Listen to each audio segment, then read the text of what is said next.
สบายดีท็อปอินลาวประเทศลาวเป็นประเทศที่มีความหลากหลายทางด้านชนชาติชนเผ่าวัฒนธรรมฮีตของประเพณีอันดีงามที่สืบทอดกันมาแต่สมัยอดีตจนถึงปัจจุบันแต่ละเขตแต่ละท้องถิ่นก็มีวิธีการดำรงชีวิตวัฒนธรรมฮีตของประเพณีที่เป็นเอกลักษณ์เฉพาะซึ่งในแต่ละปีก็มีการจัดงานเทศกาลต่างๆขึ้นเพื่อเป็นการสร้างความสามัคคีของประชาชนและเพื่อเป็นการอนุรักษ์รักษาฮีตของประเพณีพร้อมทั้งเป็นการส่งเสริมการท่องเที่ยวให้นักท่องเที่ยวได้สัมผัสกับวิถีการดำรงชีวิตวัฒนธรรมฮีตของประเพณีของท้องถิ่นนั้นๆมื้อนี้เราจะพามาฮู้จักกับ18เทศกาลของแต่ละแขวงในลาวเพื่อเป็นกำลังใจในการเฮ็ดคลิปต่อไปอย่าลืมกดติดตามและกดกระดิ่งนำเด้อ 1. เทศกาลดื่มน้ำชาแขวงผงสาลี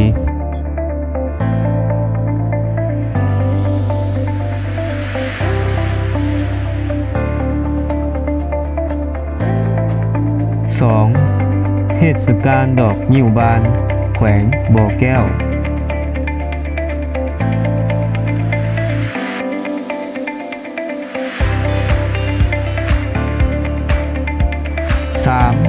งานนมัสการพระธาตุหลวงน้ำทาแขวงหลวงน้ำทา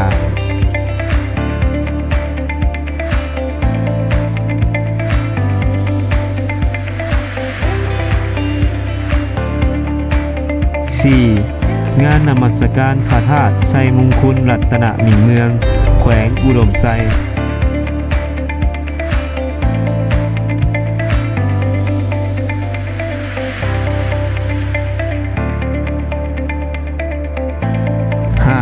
งานบุญปีใหม่หรือบุญกุศสงกรานต์แขวงหลวงพระบาง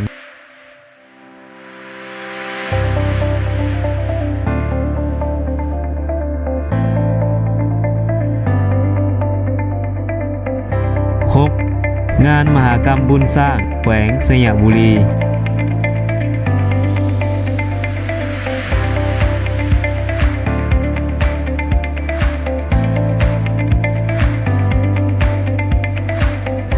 7. งานเฉลิมฉลองแก้วรับเมืองแขวงหัวพัน 8.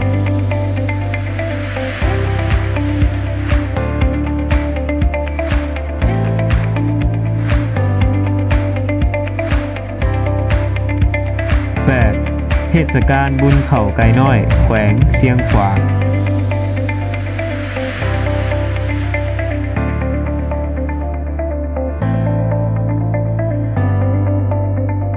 9. งานนมัสการพระธาตุดอนแก้วแขวงเวียงจันทร์ 10.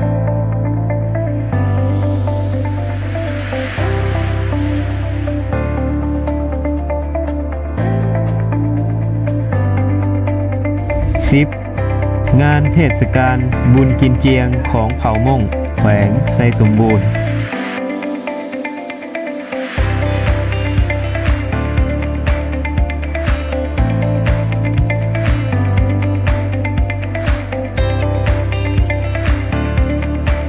11. งานนมัสการพระธาตุหลวงเวียงจันทร์นครหลวงเวียงจันทร์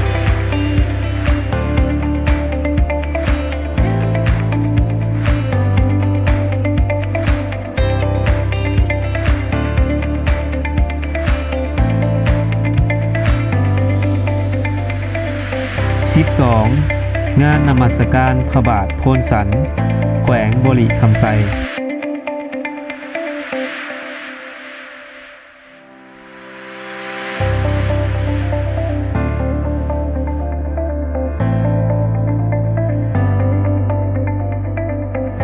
13. งานนมัสการพระธาตุศรีโคตะบองแขวงคำมวน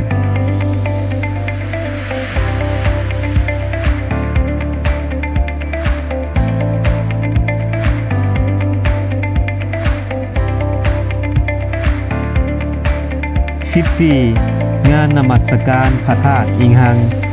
แขวงสวรรณเขต 15. งานเฉลิมฉลองหอไตรปิฎก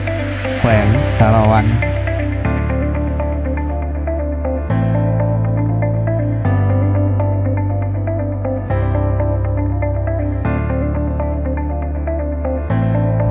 16. งานนมัสการวัดภูจำปาสักแขวงจำปาสัก 17.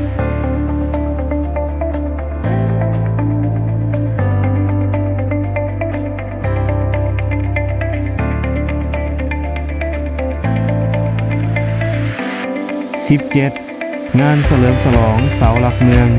แขวงเซกอง